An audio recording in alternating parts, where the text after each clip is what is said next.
अस्सलाम वालेकुम व्यूअर्स, बूझो तो जीतो ईद स्पेशल में आप सबको खुश आमदीद कहते हैं। मैं हूं महानूर इफ्तिखार। आप सबको ईद का दिन बहुत बहुत मुबारक हो। आज के दिन की जो हमारे गेस्ट हैं वो बहुत ही स्पेशल हैं। मारूफ उर्दू के शायर हैं और मुनफरिद अंदाज में बयान करते हैं अपनी शायरी।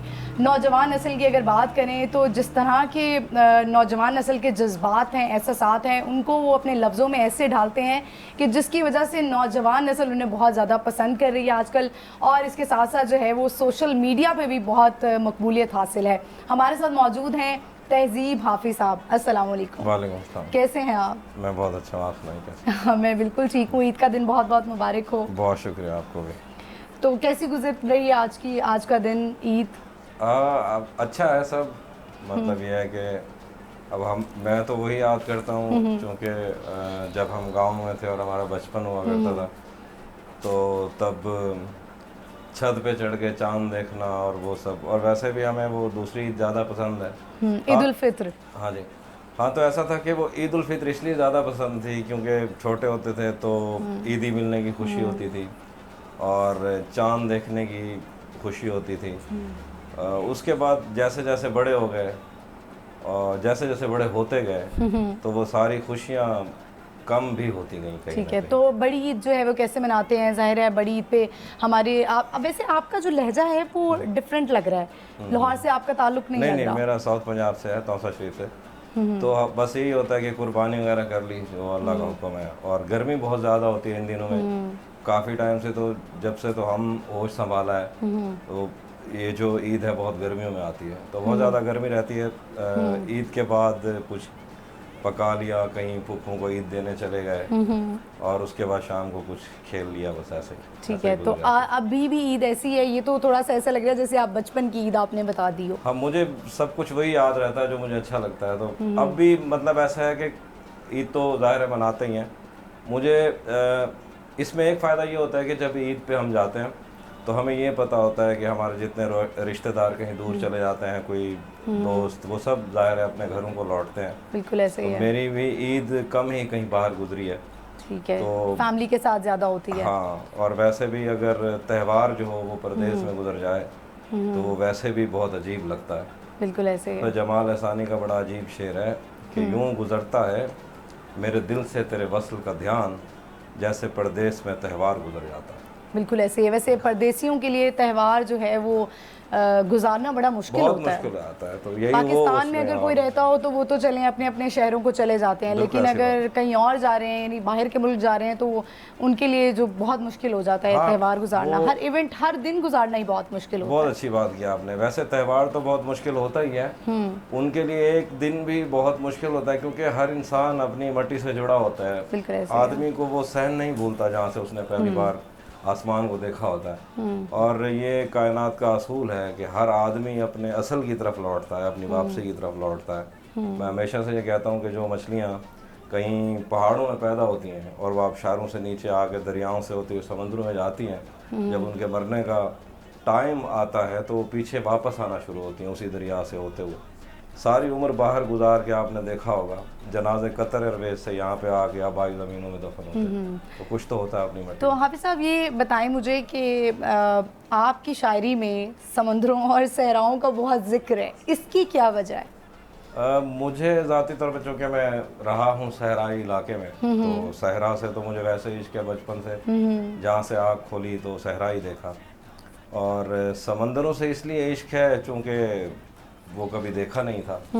और मुझे शुरू से ही बादबान, कश्तियाँ, सहरा, रेत, साहिल ये सब बहुत पसंद रहे।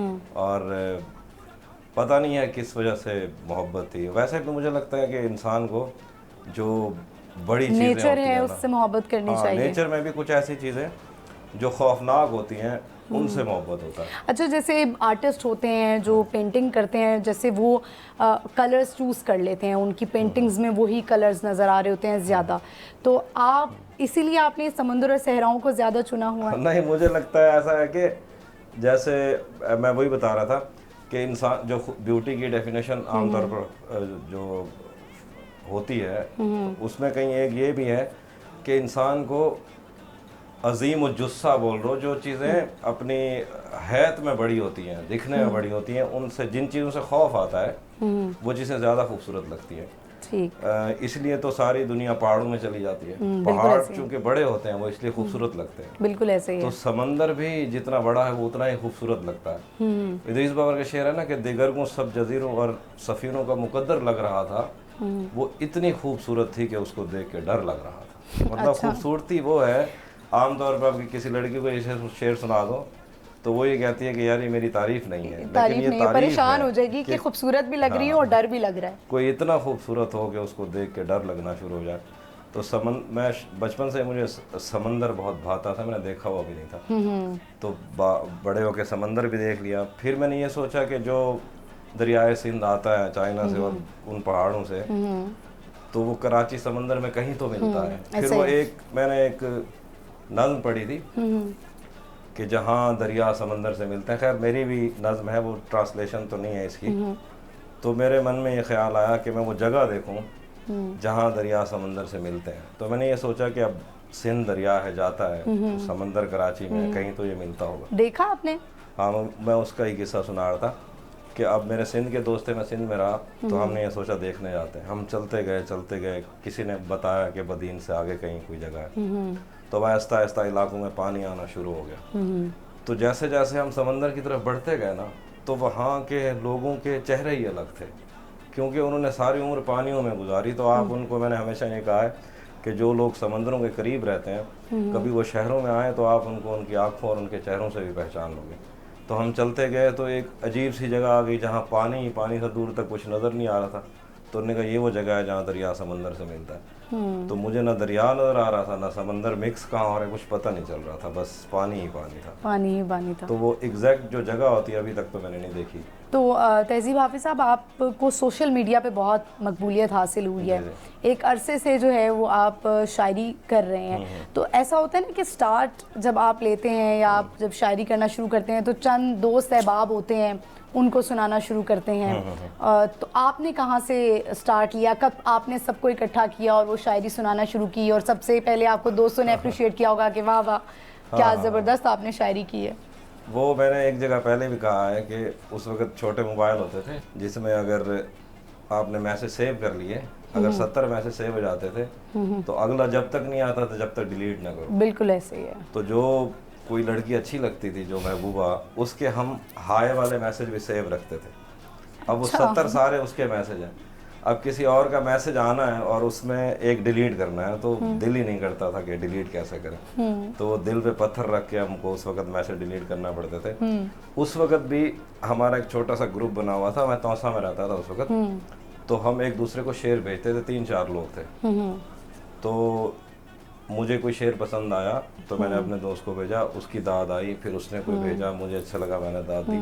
वहीं से शुरू हुआ, वहीं से मैंने कोई अपना शेर भेजा तो उनको अच्छा लगना शुरू हुआ, तो ऐसे ही शायरी। वो ऐसा कभी नहीं हुआ कि जिस तरह अक्सर ये होता है कि सब दोस्त बैठ जाते हैं किसी चाय पॉइंट पे या कहीं ऐसी जगह पे और वो फिर महफिल चलती जाती है क्योंकि फिर वो चाय के कप आते रहते हैं और वो जो महफिल है ना वो कभी जो है वो लगता नहीं है कि वो महफिल बर्खास्त भी हो। वो असल में पहले कॉन्फिडेंस नहीं आता था कि पता नहीं क्या लिखा है। तो जैसे वक्त गुजरता गया, जैसे जैसे लोगों ने तस्लीम करना शुरू किया, ये सारी महफिलें शायर, मतलब जब हमें शायरी समझ आना शुरू हो गई थी, जब लिखना शुरू करते, उसके बाद तो एक थका देने वाला सफ़र था। लाहौर का कौन सा ढाबा होगा जहाँ हम शायर लोग नहीं बैठे, लक्ष्मी चौक और टेम्पल रोड और पता नहीं कहाँ कहाँ बैठे। ये तो सिर्फ मैं लाहौर की बात बता रहा हूँ।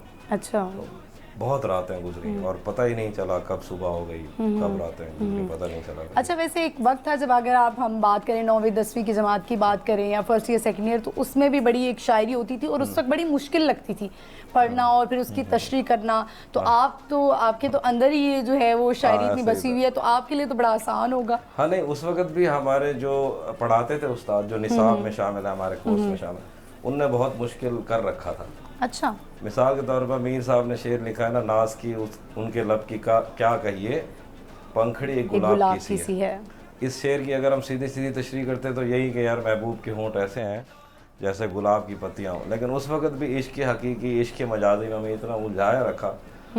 हमारे उस्ताद तो महबूब वाला शेर भी इश्क हकीकी पे ले जाते थे। तो हमें तब थोड़ा कन्फ्यूजन रहता, लेकिन तशरीह वाला पोर्शन तो हम निकाल ही लेते थे। उर्दू शुरू से पसंद रही तो सही हो गया काम। ठीक, ज़बरदस्त। तो मुझे बताएं कि नौजवान नस्ल जो है वो आपकी बहुत फ़ैन है, तो इसकी क्या वजह है? आपने टारगेट सेट किया हुआ था कि नौजवानों के दिल को जो है ना वो मैंने घर कर जाना है? नहीं, ऐसा नहीं था। मुझे शुरू से ये लगता था कि शायरी कहीं ना कहीं, अब चूंकि जैसा ज़माना आ गया था, सोशल मीडिया का दौर था, टिकटॉक आ गया था, टाइम स्पेन कम हो गया लोगों के अट्रैक्शन का, तो वो 50 मिनट वाली वीडियो कहीं 10 मिनट से आते आते 1 मिनट और 40 सेकंड तक रह गई थी। ऐसे ही है। तो उस वक़्त कोई शायरी को कैसे ही पसंद करता है। मिसाल के तौर पर कोई म्यूज़िक कॉन्सर्ट होता है ना, उसके पीछे कोई साज होते हैं, लोगों को वो अट्रैक्ट करते हैं। कोई अगर डांस हो रहा है तो कोई लड़की डांस कर रही है, नाच रही है, तो वो कुछ अट्रैक्ट करता है। दुनिया के हर आर्ट में कोई ना कोई दिलचस्पी रही इस दौर में। एक आदमी शेर पढ़ रहा है, ये एक शेर किताब में लिखा हुआ है, तो एक आम आदमी जिसको शायरी समझ ही नहीं आ रही, तो वो उससे कैसे जुड़ेगा? रिलेट करने का लेकिन मसला आप था। लोगों के लिए बड़ी आसान हो गई है अगर देखा जाए तो। अगर कोई भी एक शख्स, आप तो एक मारूफ शायर हैं, लेकिन जो आम भी बंदा कोई शायरी पढ़ता है, कुछ अल्फाज कहता है, तो वो एकदम से फेमस हो जाता है। मैं वही बता रहा था, ये शायरी इतनी आसान हो गई है। इसलिए मैं बता रहा था कि जो मुश्किल दौर था ना, उस वक्त मैंने सोचा कि लोग कुछ ऐसा लिखा जाए जिससे नौजवान रिलेट कर पाए। तो जब उन्होंने ये देखा ना कि ये हमारी बात हो रही है, तो इस वजह से जुड़ना शुरू हो गया था। ठीक, तो तहज़ीब हाफिज़ साहब, एक आपके बारे में बात है कि आपकी हिस्से मज़ाक बड़ी जो है वो अच्छी है, तो शायर का इससे कैसे ये लिंक समझ नहीं आता? शायर तो बड़े सेंसिटिव और ख़ामोश तबीयत के होते हैं। हाँ, ये तो मेरे जो करीबी दोस्त हैं वो इस तरह की बात जानते हैं। वो ऐसा है कि मुझे लगता है कि जो क्रिएटिव काम होता है, क्रिएटिव एक्सपीरियंस जो होता है, वो किसी काम में भी हो, एक आदमी शेर कह रहा है, एक आदमी जुगत कर रहा है, तो कहीं ना कहीं एक आला शेर और एक आला जुगत, मुझे लगता है, मतलब हज़ारों लोगों को इससे इख्तिलाफ हो सकता है, सिर्फ सोचने का फ़र्क है, क्रिएशन तो है ही है। ऐसे ही है। तो वैसे मैंने देखा है कि जो शायर हैं वो बड़े ऐसी तबीयत के होते हैं कि उनको मोहब्बत बड़ी जल्दी हो जाती है। तो आप ये शायरी में इतना औरत का क्यों जिक्र होता है? अब मुझे लगता है कि हाँ, मोहब्बत हो जाती है शायरों को, और हम ये और बार बार होती है। हाँ, हो जाती है, हो भी जाती है, और आम तौर पर ना हम इसको तस्लीम करने से इसलिए डरते हैं क्योंकि हम ये चाहते हैं कि हम जिससे मोहब्बत करें वो सिर्फ हमसे मोहब्बत करता रहे, तो इसलिए हमने उसके जहन में यही डाला है कि मोहब्बत एक बार होती है। अच्छा। ठीक है, मिसाल के तौर पर मैं ये चाहता हूँ कि मैं जिन 70 औरतों से मोहब्बत करता हूँ, उन सब 70 औरतों को मुझसे ही मोहब्बत होनी चाहिए। हाँ। समझ नहीं मेरी बात? तो ऐसा ही होता है, वरना अच्छा लग जाना किसी का किसी भी टाइम, ना उम्र का मोहताज है, ना जेंडर का मोहताज है, दुनिया में कभी किसी को कुछ भी अच्छा लग सकता है। लेकिन हाँ, ये है एक और बात ज़रूरी है, जी जी, औरत के अंदर एक आदमी को चाहे जाने की टेंडेंसी ज़्यादा होती है, मुझे ऐसा लगता है। अच्छा, और मर्द को? मर्द को बार बार होती है मोहब्बत? हाँ, मुझे ऐसा लगता है। आपको कितनी दफ़ा हुई है? मुझे हिसाब ही नहीं, याद ही नहीं। आपने जिस तरह 70 औरतों के बारे में बात की है ना, मैंने मिसाल दी थी। अच्छा, मिसाल दी थी। मैंने कहा शायद आप जो है वो क्या ऐसा होता है कि हर एक में, जाहिर है सबके औरतों के फीचर्स अलग होते हैं, क्वालिटीज़ अलग होती हैं, तो उसके मुताबिक मर्द देख रहा होता है या शायर नोट कर रहा होता है? नहीं, ऐसा नहीं होता। ऐसा होता है कि जब आप ये समझेंगे ना बेसिकली कि मोहब्बत होती क्या है, कि किसी का अच्छा लग जाना, या खुद इस पे बात करना, मैं हमेशा से कहता हूँ कि उम्रें गुजर गई, ज़िंदगियाँ गुजर गई, इंसान कब से शुरू हुआ ख़त्म हो गया। आप ये देखें कि दुनिया जहान में कोई इंटरव्यू हो रहा है, किसी सोशल मीडिया पे हर बंदे से ये पूछ रहे हैं कि मोहब्बत क्या होती है, एक तरफा मोहब्बत क्या होती है। कुछ ऐसा तो है जो समझ ही नहीं आ रहा।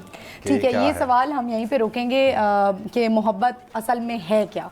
तो लेकिन यहाँ पे हम एक छोटी सी ब्रेक लेंगे, ब्रेक के बाद आएंगे। तहज़ीब हाफिज़ साहब हमारे साथ मौजूद हैं, इनसे ब्रेक के बाद आके जानेंगे कि मोहब्बत है क्या।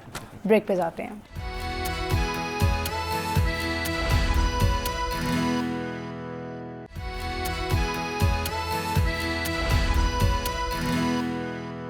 Welcome back viewers. अब आ चुके हैं वापस। ईद का दिन है, बड़ी ईद भी जो है वो बड़ी खुशियों से मनाई जाती है और आज हमारे साथ जो गेस्ट हैं तहज़ीब हाफिज़ साहब हैं। ब्रेक पे जाने से पहले हमने बात की थी कि मोहब्बत है क्या। बहुत सारे लोग मोहब्बत को जान नहीं पाते हैं, मोहब्बत प्यार इश्क सबको जो है ना वो इकट्ठा कर देते हैं। तहज़ीब हाफिज़ साहब, आप क्या कहेंगे, इश्क प्यार मोहब्बत क्या तीनों अलग चीज़ें हैं या ये एक ही हैं? नहीं, एक ही है। एक ही है? हाँ, अच्छा।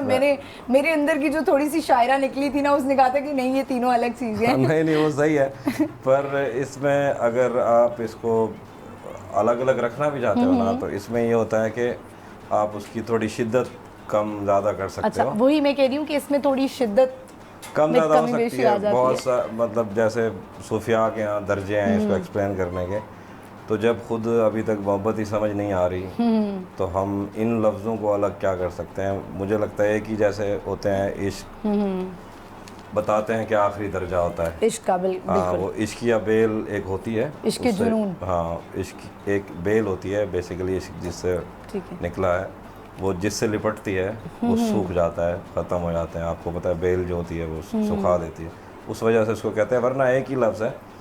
तो इसके बारे में अभी बहुत जो अलग बात की थी वो एरिक फ्रॉम ने की थी। वो ये कहता था आमतौर पर इसको इमोशन ही समझा जाता है, बेसिकली है भी इमोशन ही। मोहब्बत को। हाँ, ज़ाहिर है ये एक इमोशन ही है, लेकिन एरिक फ्रॉम ये कहता था कि ये इमोशन नहीं है, ये आर्ट है, ये करना पड़ती है, करना सीखना पड़ती है। कि अगर आपको मोहब्बत, जैसे आपको कोई भी आर्ट सीखने के लिए, उसमें अबूर हासिल करने के लिए आपको उम्रें बितानी पड़ती है ना, तो ऐसे ही मोहब्बत करने के लिए भी आपको ज़िंदगियां लगानी पड़ती हैं। ये कोई लेकिन दरिया हाफिज़ का साहब, वो क्या बात हुई कि अगर करके ही, मतलब अगर इस पे इतना करना पड़ा, मोहब्बत तो वो जिसे कहते हैं बेलॉस होती है और मोहब्बत में भी एफर्ट चाहिए होती है। हाँ, इसीलिए मोहब्बत तो हो नहीं जाती। यही तो प्रॉब्लम है। मैं बालज़ाक ये कहता था, एक मैं छोटी सी एग्जांपल देता हूँ। वो ये कहता था, अब मुझे नहीं पता उससे कौन लोग एग्री करते हैं या नहीं। वो ये कहता है मोहब्बत जो है ना, आपके करीब तरीन आदमी से आपको हो जाती है, ठीक है, जो आपके करीब तरीन है, थोड़ा सा सही दिखता हो और करीब तरीन हो तो हो जाती है मोहब्बत। तो मुझे ऐसा लगता है कि मोहब्बत हो तो जाती है, हमने सुना है, लेकिन अगर एक आदमी आपको छोड़ गया है, ठीक है, आपका दिल ही नहीं लग रहा, आपको मोहब्बत नहीं हो रही, तो फिर ज़बरदस्ती करनी पड़ती है और ज़बरदस्ती करने से भी हो जाती है। और मैं हमेशा ये कहता हूँ कि मोहब्बत की दो साइड होती हैं। एक ये होता है कि जिससे मोहब्बत की जा रही हो, एक ये होता है जो मोहब्बत कर रहा है। आमतौर पर हम वो बनना चाहते हैं जिससे मोहब्बत की जाए, हम मोहब्बत करते नहीं हैं, उसमें एफर्ट लगती है। तो मैं हमेशा ये कहता हूँ कि आप मोहब्बत करो, ज़बरदस्ती करो, हो जाएगी, कोई प्रॉब्लम नहीं, हो जाएगी। हाँ। मतलब एक शख्स जो है वो पसंद ही नहीं आ रहा, अच्छा ही नहीं लग रहा, अगर आपके पास ऑप्शन नहीं है ना तो पसंद आ जाएगा, हो जाएगी। हाँ, अच्छा, आप बातें जो है ना बड़ी ज़बरदस्त करते हैं। बहुत शुक्रिया। तो वो ये भी तो कहा जाता है कि वो मोहब्बत ही क्या जो मिल जाए।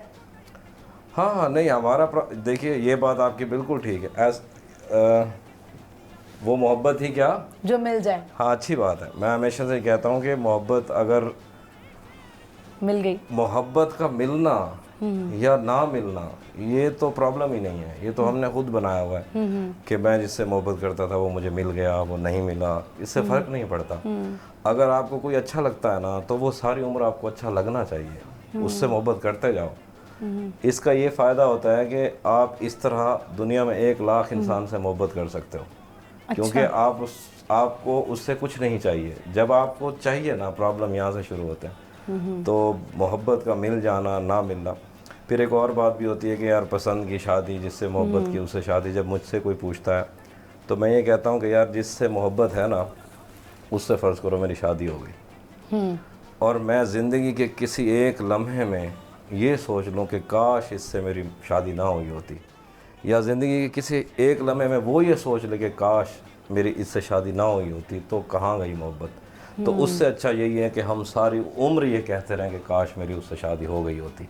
तो वो जो एक एहसास है ना, वो जो एक ना होने का, वो सारी उम्र जिंदा रहे। मतलब तो उसी को फिर कहा जाता है कि वो मोहब्बत ही क्या जो मिल गई। मुझे लगता है इस वजह से उसको ज़्यादा हम लोग कंसिडर कर लेते हैं कि हाँ, आमतौर पर ये भी होता है ना कि जो कहते होते हैं कि हम शादी से पहले आपको तारे तोड़ के ला के देंगे, बाद में अमरूद भी नहीं तोड़ के देते, या बाजार से दही भी नहीं ला के देते, वो भी कहते हैं ऑनलाइन मंगवा लो। हाँ, चीज़ें बढ़ जाती हैं, ये भी एक और बात है। खैर मोहब्बत कम नहीं होती शादी के बाद भी, वो भी बढ़ जाती है औलाद में। ये सब्जेक्टिव मसला है, मैं जितना मर्जी कुछ कह लूँ, हर आदमी का इसका अलग एक्सपीरियंस है। अच्छा, इसलिए तो समझ नहीं आती। मोहब्बत की क्या स्टेजेस होती हैं? जैसे पहले जो है वो थोड़ा थोड़ा पसंद आना, और उसके बाद कोई आदत अच्छी लगना, उसके बाद अपने मुताबिक देख लेना कि ये मेरी बात कितनी मानती है या मानता है, या ये मेरे लिए किस हद तक जा सकता है या जा सकती है, फिर उसको कहा जा सकता है कि इसको मेरे से इश्क है। देखिए नहीं, मुझे ये बात तो जाहिर है होती ही है। पहले दिन तो ऐसे नहीं होता कहीं देख लिया और उधर ही बैठ के शादी कर ली, थोड़ा थोड़ा लड़के करते हैं ऐसे कि मैं इससे शादी करूंगा। हाँ, तो उनको फिर हो जाती होगी। मुझे लगता है कि इतना तो होता होगा जब तक बातचीत नहीं हो पाती। देखिए, अब मैं एक बात कहता हूँ कि वो जमाल अहसानी का शेर है, तमाम अर्ज़ो समा को गवाह करते हुए गुज़र गया कोई मुझ पर निगाह करते हुए। तो जब आपको कोई ज़िंदगी में पहली बार अच्छा लगता है ना, जब आप किसी को देखते हैं आपको अच्छा लगा, ट्रेन में, चौक पे, गाड़ी में, कहीं पे भी, तो अगर आपको दोबारा नहीं मिला तो वो मैक्सिमम आपको 3-4 दिन याद रहेगा। लेकिन जब आपको पता है ना कि वो कहीं आसपास रहता है, या आप एक कॉलेज में पढ़ रहे हो तो नज़र आता रहता है, तो मोहब्बत साथ रहने से ही होती है। जब आपका राब्ता ही नहीं रहेगा तो कैसे ही होगा सर। ठीक है, तो आप इस चीज़ को नहीं मानते कि पहली नज़र में मोहब्बत होती है? पहली नज़र में होती है, अगर वो लेकिन बंदा 3-4 दिन बाद ख़त्म हो जाती है। बंदा अवेलेबल रहे तो। मतलब मुझे पहली बार को अच्छा लगा, आगे से गुम हो, यूनान चला गया, तो मैं क्या ही करूँगा। हाँ, लेकिन आप कोशिश तो कर सकते हैं ना उसको राब्ता करने की। अच्छा, मुझे पता ही नहीं कि गया कहाँ है, फिर मैं क्या ही हाँ, करूँगा। ये भी है। ठीक है, हाफ़िज़ साहब, आप क्या जो नसरी नज़्म होती है उसको नज़्म समझते हैं, और इसका क्या फ्यूचर है? क्या आपने वैसे लिखी है? हाँ, मैं एक सुना भी दूंगा। अच्छा, ठीक है, ज़रूर।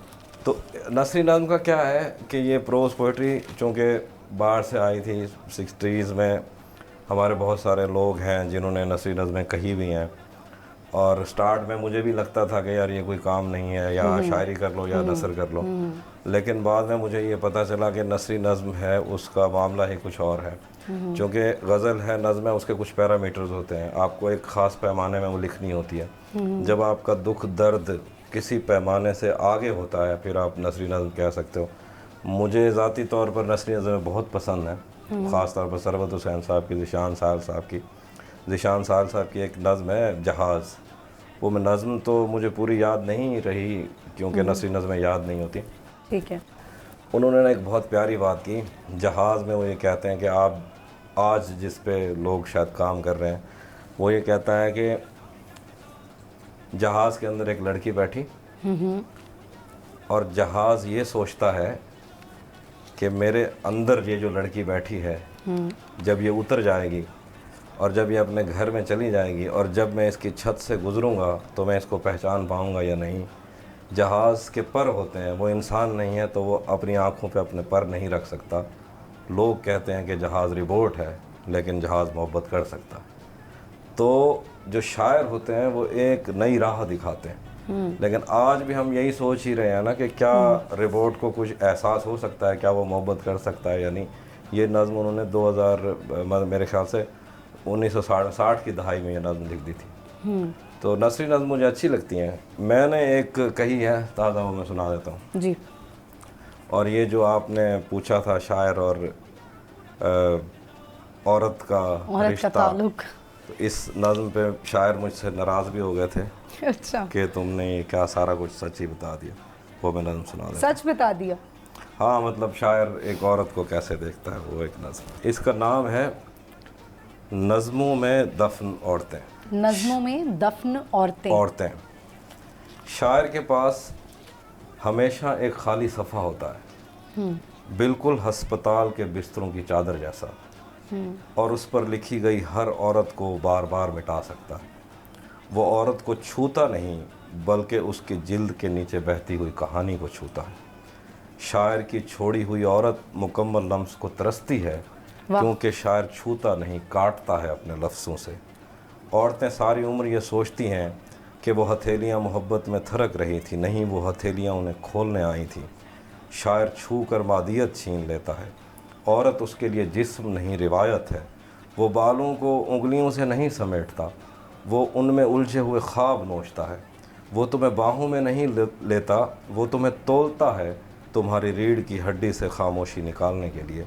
वो तुम्हें ऐसे देखता है जैसे एक मुजस्समा तराश किसी अधूरी चट्टान को। जो औरतें कम बोलती हैं शायर उनसे सबसे ज़्यादा मोहब्बत करते हैं, क्योंकि वो जाते हुए कुछ पूछती नहीं। शायर औरतों को देवियों की तरह चाहता है, क्योंकि देवियों को अपनाना नहीं पड़ता।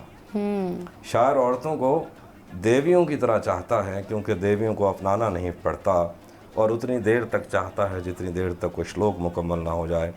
अगर कभी कोई शायर तुमसे मोहब्बत का दावा करे तो अपने ख्वाबों को छुपा लेना अपनी कोख में, क्योंकि वो ख्वाबों को जूतियों की तरह दरवाजे पर उतार के अंदर आता है और चला जाता है नई गज़ल, नई औरत, नए मौसम की तलाश में।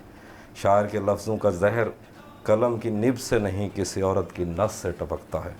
शायर मुकम्मल औरत से खौफ खाता है, वो टूटा हुआ चाहता है, बिखरा हुआ बेतरतीब जैसे पुरानी मोहब्बत की कोई गवाही। शायर औरत की हंसी से मोहब्बत नहीं करता, बल्कि उसकी हंसी में छुपी हुई हिजरत से। वो अपने कलम के नीचे रखी हुई औरत को मुकम्मल होने से पहले सफ़ा पलट देता है। शायर को बदन नहीं, बदन की थकन चाहिए। वो तुम्हें छूता है मगर सिर्फ उतना जितना उसकी नज़्म को चाहिए। शायर को तुम्हारी आंखें नहीं, तुम्हारे आंसू चाहिए। तुम्हें पता ही नहीं चलता कि तुम कब औरत से उसके गीत का ईंधन बन गई हो। वो तुम्हें चूमता नहीं, बस तुम्हारे होंठों के किनारे गिनता है। वो पुरानी मोहब्बत की कब्रों से नई नज़में निकालता है। तुम्हारा जिस्म महज उसकी नज़्म का इब्तदाइया है। वो तुम्हारी कमर की लकीरों में काफ़िए तोलता है। शायर की नज़्मों में मोहब्बतें दफन होती हैं, जैसे किसी मंदिर की बुनियाद में कुंवारी लड़की की कुर्बानी। तुम नज़्मों में दफन औरतें हो, न शायर की महबूबाएँ, न तारीख़ की देवियाँ, बस वो ख़ाम माल जिस पर तख्लीक की इमारत खड़ी की गई हो, जिसे लिखने वाले ने मार दिया और पढ़ने वाले पूछते रहे। वो औरत के ख्वाब पब्लिशर को बेच देता है। शायर जब किसी से बदला लेने का सोचता है तो उसके हर औजार पर मोहब्बत की मट्टी लगी होती है। पढ़ते वक्त शायर के पास एक याद होती है, अपनी दफन की हुई औरतों की याद, जिन्हें उसने कभी मुकम्मल ही नहीं होने दिया। मतलब अगर मैं ज़बरदस्त आपने जो है ये सुनाई है और वाकई औरत पे अब मैं भी ज़रा नोट कर रही हूँ एक चीज़ कि शायर जो है उसकी शायरी में कितने % आपको लगता है कि औरत होती है? अलग अलग स्कूल ऑफ थॉट्स हैं। मिसाल के तौर पर स्टार्ट में जो गज़ल कही गई उसमें तो सारा जिक्र ही औरत का रहा। बाद में जो नज़में लिखी उसमें बहुत सारे ऐसे लोग थे जो ये चाहते थे कि नज़में जो है उनसे औरत को निकाल के किसी और तरफ लेके जाना चाहिए। तो मुझे तो ये लगता है कि चाहते ना चाहते हुए कहीं ना कहीं शायरी में औरत मौजूद रहती है, क्योंकि शायरी औरत के बगैर शायरी ही नहीं है। तो इसमें जो है वो शायरी में ज़्यादा औरत की खूबसूरती के बारे में बात की जाती है। ज़्यादा हमने देखा है कि आँखों के बारे में, होंठों के बारे में, इस चीज़ पे शायरों का ज़्यादा फोकस होता है। हाँ, मतलब ये कि जब ये तो स्टार्ट में ऐसे ही रहा, मतलब जो क्लासिक पोइट्री थी उसमें यही रहा कि शायर औरत की खूबसूरती के बारे में बात करता रहा। लेकिन जैसे जैसे वक्त गुजरता गया शायरी जदीद होती गई। अब जैसे ये नज़्म जो थी ये ख़ास औरत को लेके नहीं थी, ये शायर और औरत के ताल्लुक थी कि शायर एक औरत को किस तरह से देखता है, इस तरह नहीं देखता कि जैसे एक आम आदमी देखता है। वो अपनी नज़मों के लिए उसको छूता भी, उसको अपनी नज़म के लिए। इसमें एक लाइन थी ना कि शायर तुम्हें उतना छूता है जितना उसकी नज़्म को चाहिए। हाँ, तो ये तो औरत और उसके लिए मर्द के, औरत और शायर के दरमियान जो एक ख़ास तरह का रिश्ता होता है। तो आपने ये जब नज़्म जो है ये आपने लिखी और आपने कहा कि कुछ शायरों ने बड़ा एतराज़ किया। शायर भी कुछ एतराज़ कर रहे थे। बेसिकली एक अमेरिकन राइटर थे। नहीं, लोग तो क्या ही करेंगे, उनको तो अभी नहीं कुछ पता। तो शायरों का ये एक अमेरिकन राइटर थी। बेसिकली उसने अपने एक शायर महबूब के बारे में कुछ बातें लिखी थी, जिसके ऊपर उसने शायरों को बहुत बुरा भला कहा। ठीक है। तो बेसिकली तो मेरे जहन में वो आइडिया रह गया था कि मैं भी कुछ लिखूंगा, और मैं जानता हूँ शायरों को, क्योंकि मैं खुद भी शायर हूँ। तो जो ख़वातीन शायरों की महबूबाएँ रही हैं उन्होंने ज़्यादा कहा है कि तुमने बिल्कुल सही लिखा, शायर ऐसा ही करते हैं। तो आप पे जब उन्होंने तनकीद भी की होगी, ऐसा होता है कि कोई चीज़ पसंद आती है और कोई चीज़ पसंद नहीं आती है, लोग कहते हैं कि जी हम नहीं मानते। तो कोई ऐसे शायर थे जिन्होंने कहा कि ये जो आपने शायरी लिखी है हम इसको नहीं मानते, ऐसा नहीं है, औरतों के बारे में नहीं होता। हाँ हाँ, इस नज़्म के अलावा जिन लोगों को शायरी का पता है उन सबको ये नज़्म पसंद आई। और इसके अलावा जो तनकीद होती है बेसिकली वो बहुत सारे लोग करते भी हैं, और जो शायरी जानते हैं उनकी तनकीद को तो मैं पॉजिटिव लेता हूँ, अगर कोई खामी है तो दूर करता हूँ, वरना ऐसे रैंडम लोग जो करते हैं उसके ऊपर मैं कभी ध्यान नहीं देता। ठीक है। क्योंकि जो आईडी है वो बेसिकली इड होता है, क्योंकि अगर एक आदमी अनोनिमस है ना, वो किसी और आईडी से आया हुआ है, तो उसको ये डर ख़त्म हो जाता है कि कोई कॉन्सिक्वेंस नहीं है, और उसका जो सुपर ईगो है वो कहीं दब जाता है। और बेसिकली सोशल मीडिया इड का वेसल है। तो मुझे लगता है कि जो सप्रेस लोग होते हैं, जिनके इमोशन सप्रेस होते हैं, माँ बाप कोई अहम फैसला कर रहे हैं और बच्चे को घर से निकाल दिया, बहनें लिफ्ट नहीं करा रही, टीचर मारता है, तो वो उस सब का बदला आईडी चेंज करके कहीं ना कहीं लोगों से बाबर आजम को गाली दे के या किसी पे तनकीद करके वो करता है। बाबर आजम से ही मेरे जहन में आया है कि हमें ये पता लगा है कि आपको क्रिकेट का जो है वो बहुत शौक है। हाँ, मुझे क्रिकेट का शौक है। मुझे दो ही बंदे पसंद हैं क्रिकेट में, वो एक रोहित शर्मा है, उनकी रिटायरमेंट तक मैंने देखना था, जहाँ तक वो मैंने ये हमारे पाकिस्तानी प्लेयर्स में से आपको बाबर आजम पसंद है? मैं बाबर आजम के लिए एक शेर भी, रियाज मजीद साहब का शेर है। अब बहुत सारे लोगों को बाबर आजम नहीं पसंद, वो कहते भी हैं कि क्या पसंद है, अपनी मोहब्बत तो मोहब्बत होती है। उनके बारे में एक शेर कहता हूँ कि मेरा दुख ये है, रियाज मजीद साहब का शेर है, मेरा दुख ये है मैं अपने साथियों जैसा नहीं, मेरा दुख ये है मैं अपने साथियों जैसा नहीं, मैं बहादुर हूँ मगर हारे हुए लश्कर में हूँ।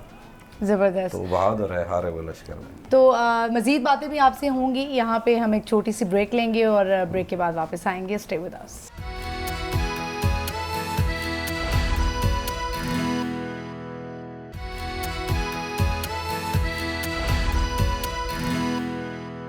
वेलकम बैक व्यूअर्स, हम आ चुके हैं वापस। ईद का दिन आपका यकीनन बहुत अच्छा गुजरा होगा, और अभी जो हमारे गेस्ट हैं वो बड़े स्पेशल हैं।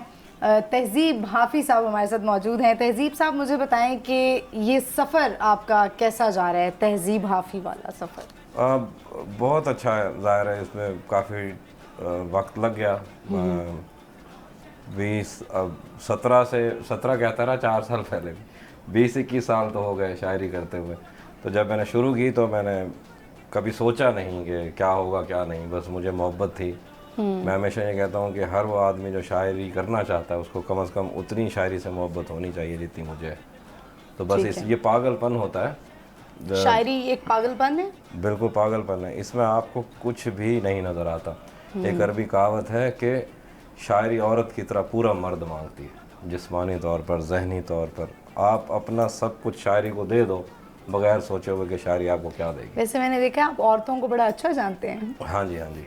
कैसे? वैसे ही, मतलब वैसे नहीं, कुछ तो है। नहीं, ऐसा कोई मसला नहीं है। मैं ज़ाहिर है इज्जत भी करता हूँ ना इस वजह से, तो औरत की। और वैसे भी क्योंकि मैं ज़ाहिर है मैं भी एक औरत हूँ, और मैंने आपने जिस तरह से कहा है ना कि औरत एक मर्द को कम्प्लीटली चाहती है, वो बिल्कुल भी बर्दाश्त नहीं करती है साइड की चीज़ें और सारा कुछ। वो चाहती है कि मर्द जो है वो बस उसके सामने रहे, चलता फिरता रहे लेकिन सामने रहे।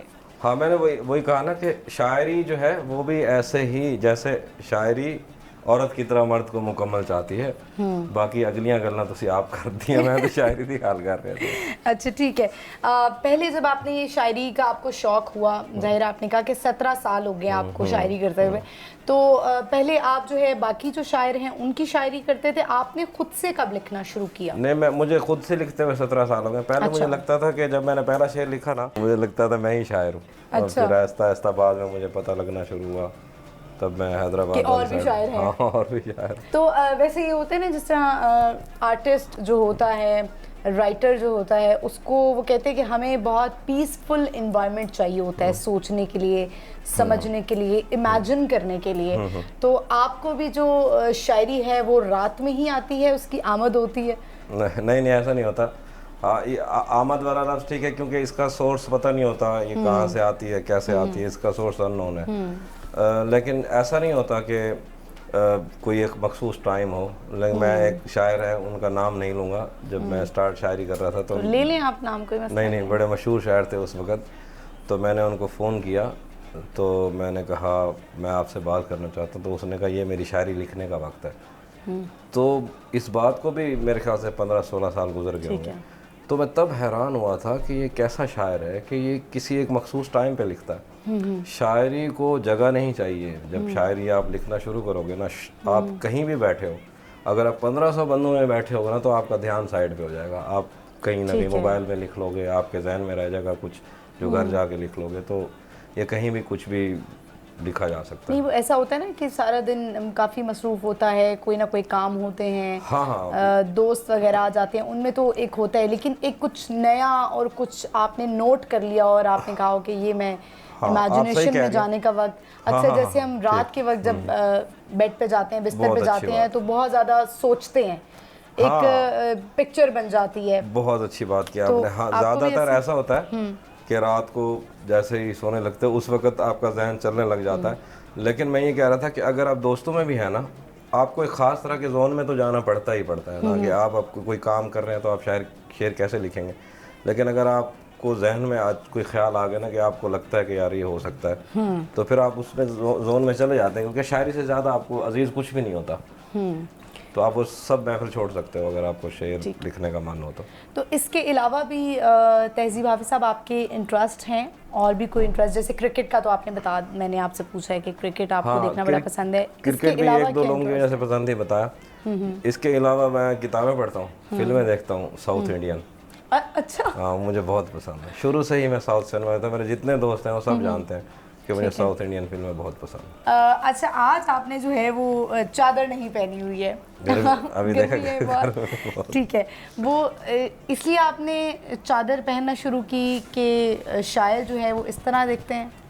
नहीं, चादर में इस वजह से नहीं, मतलब मुझे सर्दियों में तो मैं लेता ही था, शौक था। फिर वो थोड़ा लोगों ने ऐसे जैसे आप पूछना शुरू कर दिया चादर की काली चादर। हाँ, तो फिर मैं गर्मी में पहन के ना बीमार भी रहा हूँ, लेकिन मैंने कहा फैशन मैंने अपना नहीं छोड़ना।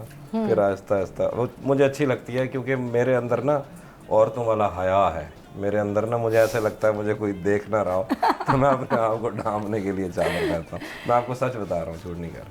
अच्छा, ठीक है। तहज़ीब हाफिज़ साहब, ऐसा होता है अक्सर जब हम किसी भी फील्ड में जाने लगते हैं, कोई भी काम करने लगते हैं या कोई भी प्रोफेशन अपनाने लगते हैं, तो हमारे घर की तरफ से, फैमिली की तरफ से ज़ाहिर हमने उनसे मशवरा लेना होता है कि अब मैं ये करने लगा हूँ, अब मैं ये करने लगा हूँ।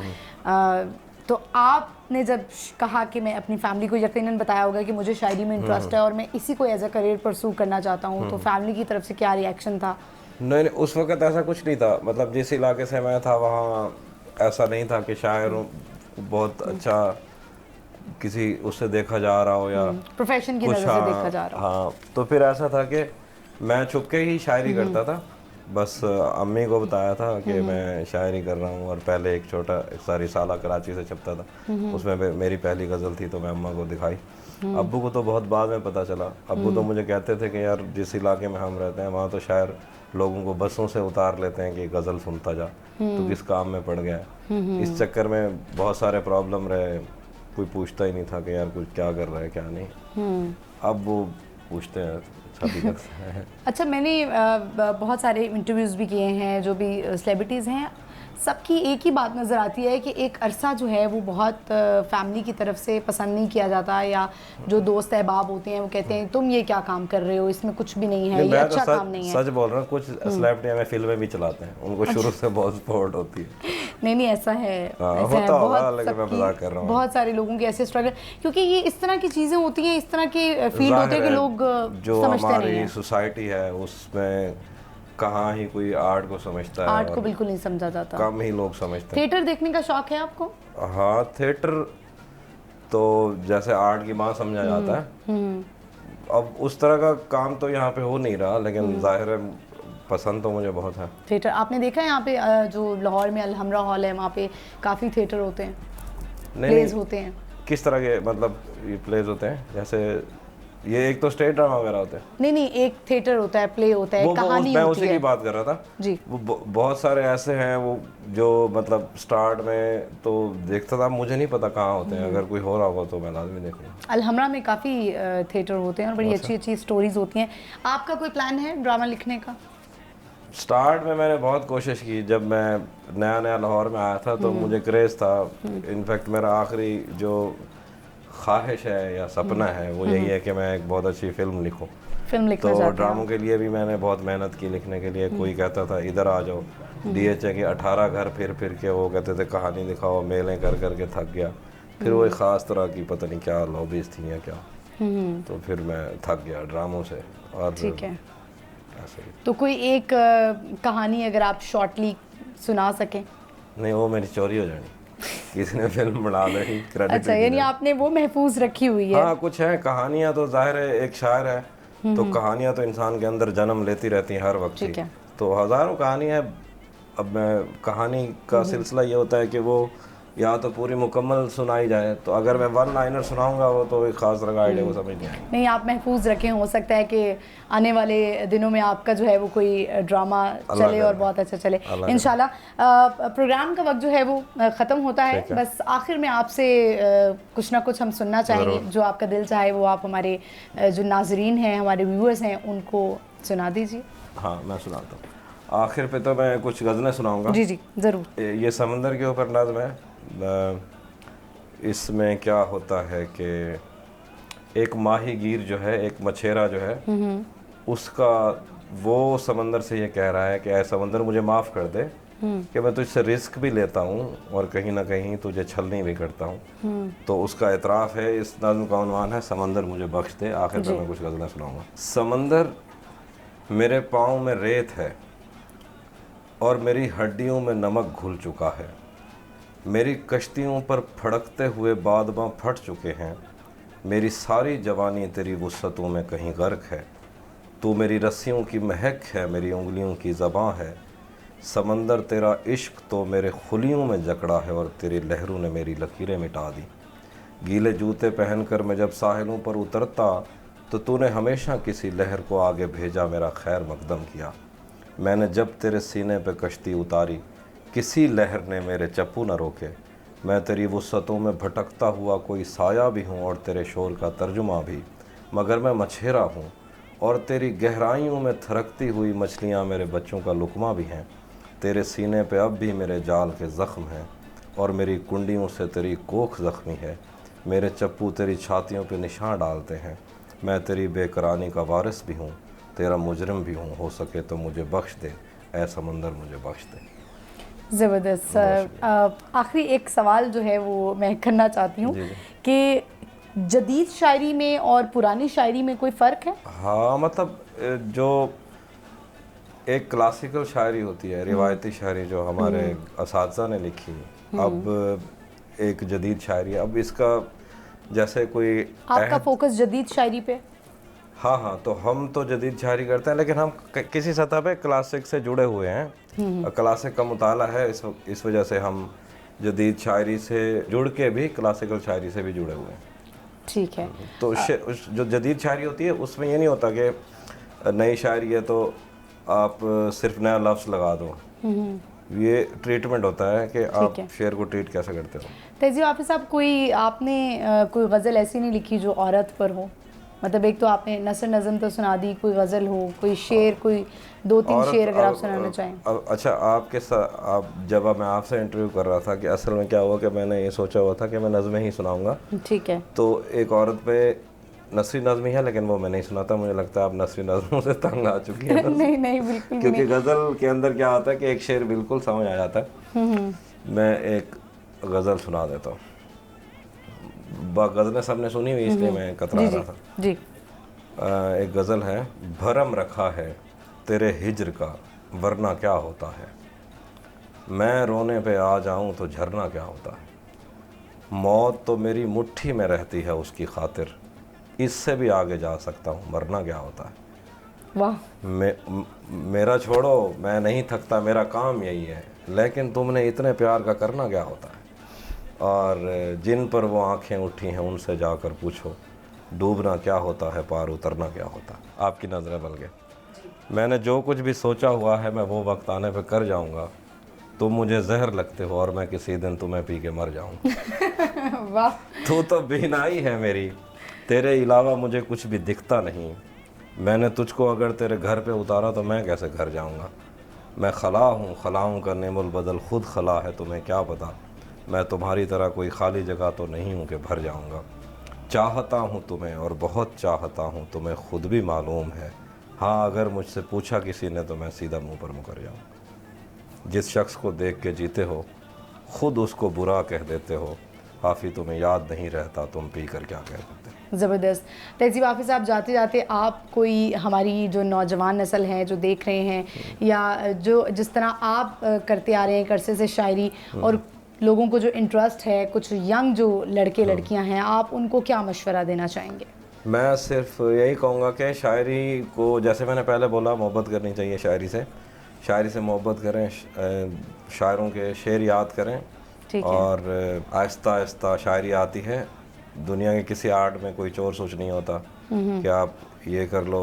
वैसे तो बहुत सारे लोग हैं, कैमरा उठा के वीडियोस बना लो, लेकिन अगर आपको पूरी शायरी समझनी है तो कम से कम आपको इसको 15 साल देने पड़ेंगे। शायरी अपना दरवाज़ा नहीं खोलती जब तक आप अपनी उम्र के 10 से 15 साल उसको ना दे दो।